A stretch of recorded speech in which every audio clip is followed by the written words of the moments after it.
네, 오늘 시그널픽에서는 윤희석 국민의힘 선임대변인과 함께 자세한 얘기 나누겠습니다. 어서 오세요. 네, 안녕하세요.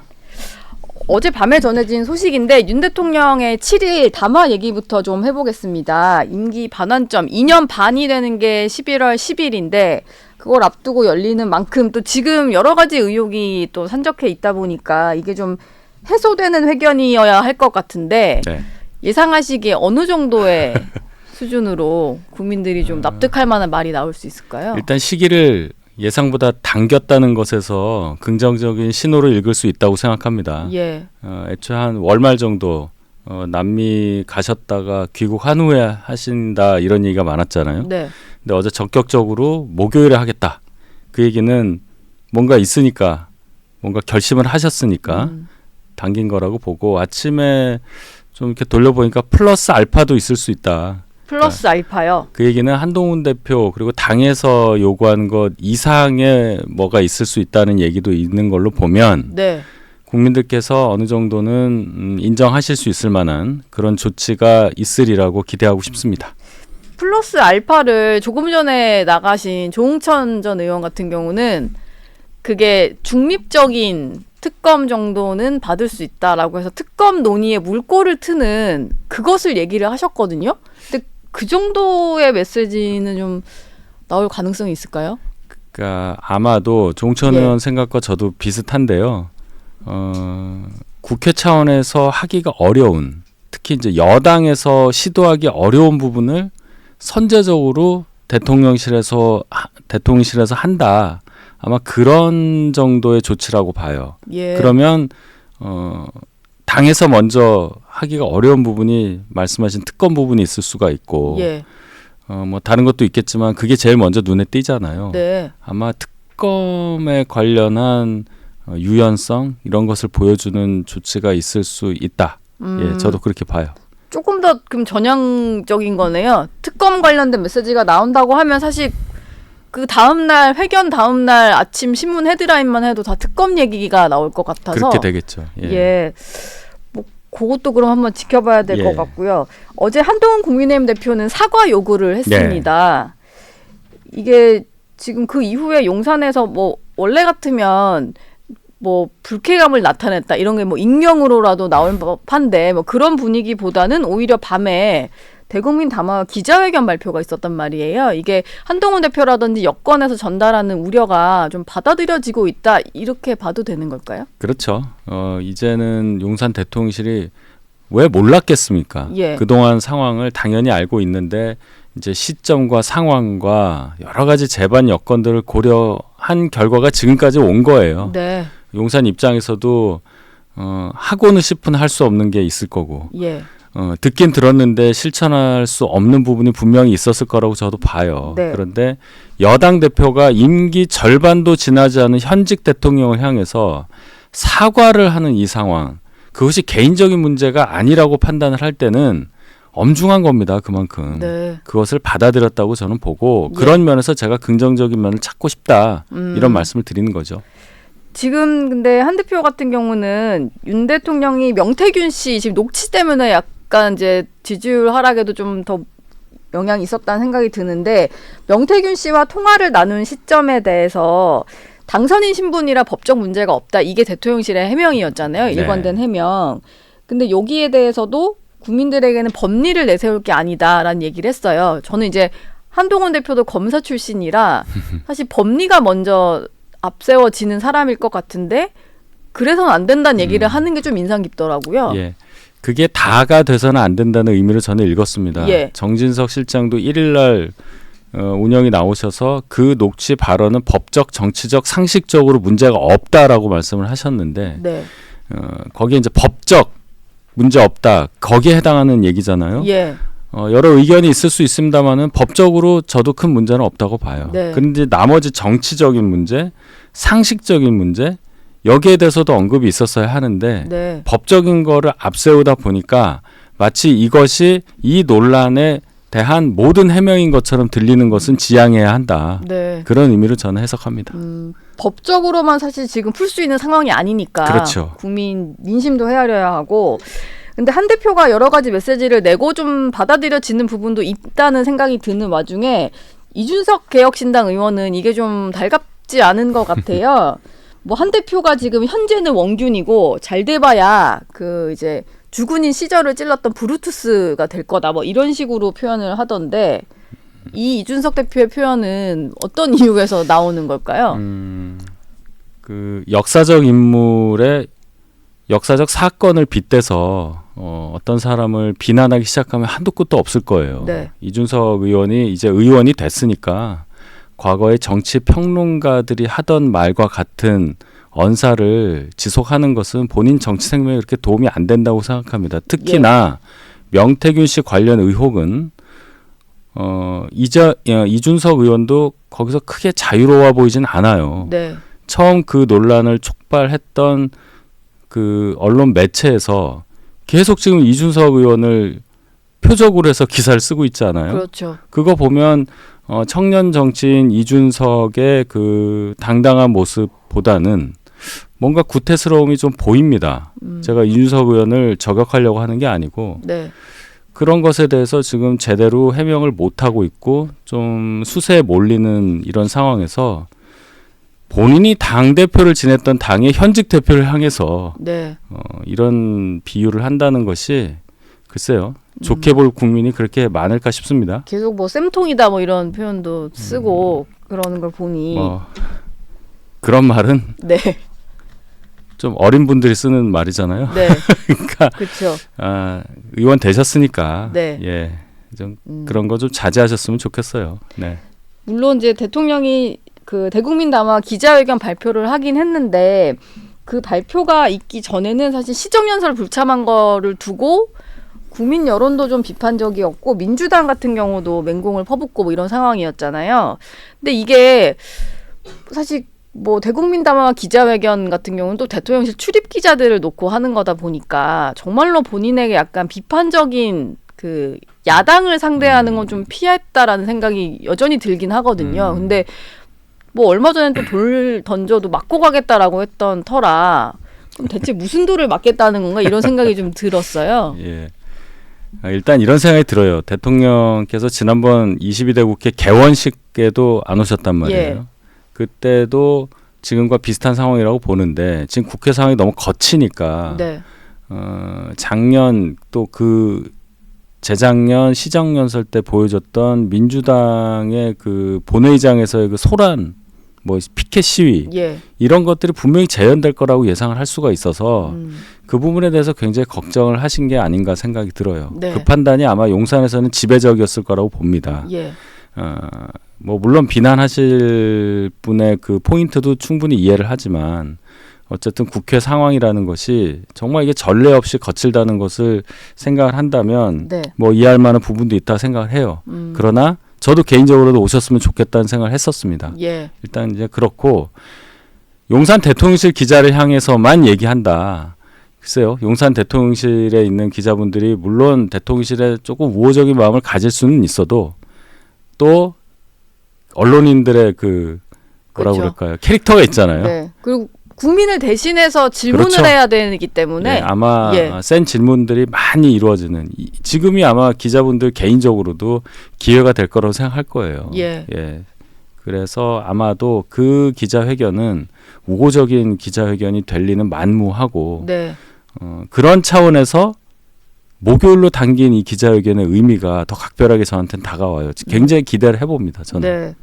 뭐 일문일답 계속 받겠다고 하니까 네. 상당히 좀 날카로운 질문들도 나오고 좀 솔직한 답변도 나왔으면 좋겠다. 뭐 이런 생각이 예. 많이 들었습니다. 지금 여권 내 분위기가 좀 궁금한데 일단 대통령의 7일 메시지를 다들 기다리고 계실 것 같아요. 예. 근데 주말 새에 보면은 뭐 상임 고문단도 계속 만나시는 것 같고 어제는 삼선 의원들도 모임을 갖고 뭐 시도지사 협의회도 뭐 입장문을 내고 예. 이런 상황인데 지금 상황이 2016년 이제 8년 전의 상황과 비교를 했을 때 그 정도 위기로 갈 수 있다. 이 정도의 어떤 위기 의식이 있으신 건가요? 충분히 위기 의식이 있죠. 네. 윤석열 정부가 출범할 때 굉장히 아슬아슬한 차이로 당선이 됐기 때문에 네. 또 특히나 정치를 오래 하셨던 분이 아니어서 확고한 지지 기반이 없는 상태에서 대통령에 당선된 그런 상황이었습니다. 그렇다면은 이재명이라는 이 상수가 버티고 있는 상황이라는 것까지 덧붙여 생각한다면 예. 집권 초기부터 지지 기반을 더 확충하고 지지율 관리를 잘 하는 가운데 집권 중반을 맞았어야 해요. 네. 총선도 그런 가운데 맞았어야 하는데 예. 어쨌든 실패했습니다. 그 과정에 있어서는. 네. 예, 그렇지만 탄핵까지는 어려워 보여. 이게 박근혜 대통령 때랑 좀 다른 게 두 가지 지점이 있어요. 네. 하나는 그때 2016년에는 박근혜 대통령에 대한 그 일정 부분의 기대감이 갑자기 너무나 빠른 속도로 무너지는 계기가 있었단 말이에요. 네. 최순실이라는 사람 누군지도 모르는 예. 그 사람의 등장으로 박근혜 대통령에게 가지고 있었던 국민적 이 기대가 그냥 무너져 버리는 네. 그래서 폭발력이 있었다고 봐요. 근데 지금은 대선 전부터 시작됐던 김건희 여사 의혹의 연장선상 거기에 추가된 명태균 의혹 이것이 지금 위기의 본질이라고 봐요. 네. 그리고 이게 굉장히 질질 끌어왔다는 얘기란 말이에요. 예. 폭발력의 측면에서는 상당히 낮다. 네. 그리고 장애 집회를 통해서 탄핵으로 가는 과정이 있었다고 보는데 2016년에는 촛불의 주체는 시민이었어요. 네. 그쵸. 지금은 주체가 민주당 의원, 민주당 보좌진, 민주당 극렬 지지 당원들 네. 뭐 이 정도로 봅니다. 예. 전혀 다른 상황이라고 볼 수는 있는데 네. 그렇다 하더라도 지지율이 20%가 안 되는 이 상황은 저희에게 엄중하다고 볼 수밖에 없죠. 민주당 장외 집회를 얘기를 하셔서 보니까 그 지난주에는 민주당이 주도로 해서 민주당 위주로 당원들 위주로 했던 거고 이번 주부터는 당장 민노총이랑도 함께 집회를 할 것 같고 점점 시민단체까지 좀 합세를 해서 대규모 집회를 예고하고 있는 것 같아요. 11월 분위기를 좀 역전하겠다라는 의도가 읽히거든요. 왜냐하면 이재명 대표 선고가 2개나 있기 때문에 민주당 의도대로 좀 갈 수 있을 거라고 보십니까? 일단은 뭐 시민단체랑도 같이 하겠다는 건데요. 그 시민단체 시민이 무슨 시민이라는 게 중요해요. 예. 그 이름을 저는 참칭한다고 생각합니다. 네. 직업 운동권 직업적으로 그런 운동하시는 분들이기 때문에 그 앞에 시민자 좀 뗐으면 좋겠어요. 일반 시민과는 그렇죠. 다른. 일반 시민이 아스팔트 나가서 그런 일 안 합니다. 예. 그럴 일이 있을 때는 하겠지만. 예. 자, 그런 차원에서 보면 민주당이 지금 생각하고 있는 것은 8년 전의 리바이벌이고 그동안 전두환 노태우 정권 때 그 이전부터 있었던 아주 구시대의 투쟁 방식으로 썼던 그 방식을 그대로 답습하는 거다. 발전이 없다. 네. 결론은 이 시대에 안 맞는 투쟁 방식을 쓰고 있다고 생각을 해요. 예. 벌써부터 그런 시위하면은 주말에 차 막힌다. 주변에 소음이 심하다. 그 시위 참가자들 중간에 용변 보고 쓰레기 버리고 민원 엄청나잖아요. 네. 그거 다 국민들의 목소리예요. 민주당이 171석을 갖고 있어요. 예. 국회에서 그럼 거의 60% 가까이 갖고 있는 거 아니에요? 네. 그런데 그렇죠. 그 안에서 해결을 못하고 밖으로 나와서 지금 이러고 있다는 거는 민주당 지배 국회가 5년 가까이 진행되는 상황에서 민주당 의원들은 정말 무능하다는 것밖에 밝혀지는 게 없는 겁니다. 도대체 의석을 몇 개를 가져야 이걸 해결하겠다는 거예요. 예. 정말 200개 가지고 뭐든지 하고 싶다는 거냐. 그거 아니면 안 된다는 거냐. 그럼 네. 숫자로밖에 정치 못한다는 얘기입니다. 국민 설득 못하고 소수 여당을 설득 못하고 네. 아무것도 못하고 그럼 선거 나가서 당선될 자격이 없는 거죠. 장애 집회 나가실 거면 장애 집회는 아무나 나갈 수 있는 거니까 네. 배지 떼고 나가시길 바라요. 배지 떼고 나가시기 바란다. 민주당이 당내 명태균 게이트라는 표현을 붙였는데 명태균 게이트 진상조사단을 꾸려서 국정조사 기반을 만들겠다 이런 얘기를 했는데 일단 민주당에서는 녹취가 더 있고 그 제보가 들어오고 있어서 확인하는 작업을 거치고 있다 이런 얘기를 하고 명태균 씨 같은 경우는 어제 글을 올려서 추가 녹취 없을 거다. 국민 상대로 사기치지 말라 이런 입장을 내놨거든요. 명태균 녹취가 추가로 있냐 없냐는 그 국민의힘 입장에서도 상당히 중요하실 것 같아서 보시기엔 좀 어떨까요? 민주당 주장은 몇백 개가 있다는 둥, 50개가 있다는 둥 좀 갈려요. 예. 근데 설령 있다 하더라도 윤 대통령의 육성이 공개된 지난주 목요일에 녹취 공개보다는 파괴력이 떨어질 겁니다. 그렇죠. 그걸 넘어서는 게 있어야지 그렇죠. 더 충격적일 텐데 네. 유사하거나 더 낮거나 이러면은 그렇죠. 예. 그래서 그렇다고 뭐 그 다음에 나올 녹취가 전혀 중요하지 않다 이런 뜻은 아니에요. 네. 그렇다면은 민주당이 그만큼 의석을 많이 갖고 있는 당이 마치 무슨 흥신소처럼 네. 뭐 남의 뭐 녹취나 분석하고 이거를 뭐 전략으로 하고 이것 때문에 국회에서 뭐 농성을 하고 한심하잖아요. 예. 뭐 맨날 민생 외치는 게 민주당인데 네. 거대 의석을 가지고 뭐 거대 하고 있냐는 야당인데 얘기예요. 네. 정치적 효능감을 전혀 못 느낄 겁니다. 민주당 찍으셨던 분들은. 네. 자, 내가 찍어서 간 국회의원이 맨날 하는 게 피켓 시위나 하고 있고 어디 아스팔트 가서 앉아나 있고 상위원장에서 증인 조롱하고 소리 지르고 의원들끼리 싸우고 이거밖에 없잖아요. 네. 정말 한심하다고 생각해요. 물론 국회 전체가 지금 그렇게 가고 있는 거는 인정은 하지만 국회를 지배하고 있는 당의 소속 의원들은 다른 모습을 보여줘야 합니다. 그만큼 권한이 세요. 그거를 지금 인지하지 못하고 5년 가까이 흘러가고 있다. 거기에 올라타서 대선을 빨리 해서 이재명 대표 무슨 사법 처리 되기 전에 빨리 대선 이겨서 행정권까지 맡겠다고 하는 것이 민주당 속셈이잖아요. 네. 그게 되겠습니까? 이재명 대표 재판이 다음 주에도 있고 이달 말에도 있잖아요.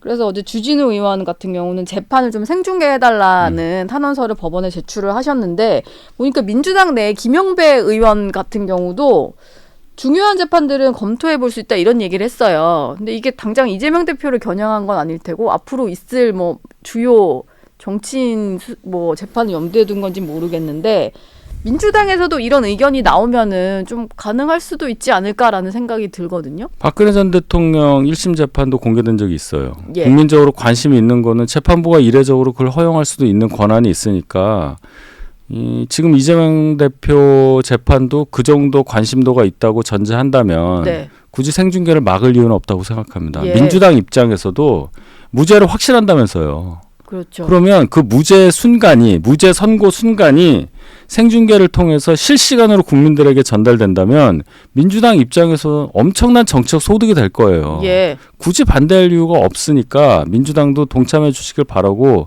반대를 하는 기류에서 저는 역으로 이재명 대표의 유죄 가능성, 더 나아가서 피선거권 박탈 가능성을 민주당에서 예지하고 있구나. 예상하고 있구나. 네. 그런 생각까지 해봅니다. 그게 생중계로 전해졌을 때 국민들의 어떤 파급력은 클 것이니까. 그러니까 예비적 장치를 만들기 위해서 그 이후에 투쟁을 하기 위해서 앞단에 자꾸 장애 집회하면서 윤석열 정권이 무도하고 탄핵당할 정도로 나쁘고 뭐 이런 장치를 마련해 두는 거 아니겠어요? 예. 네. 알겠습니다. 지금까지 윤희석 국민의힘 선임대변인과 얘기 나눴습니다. 고맙습니다. 감사합니다.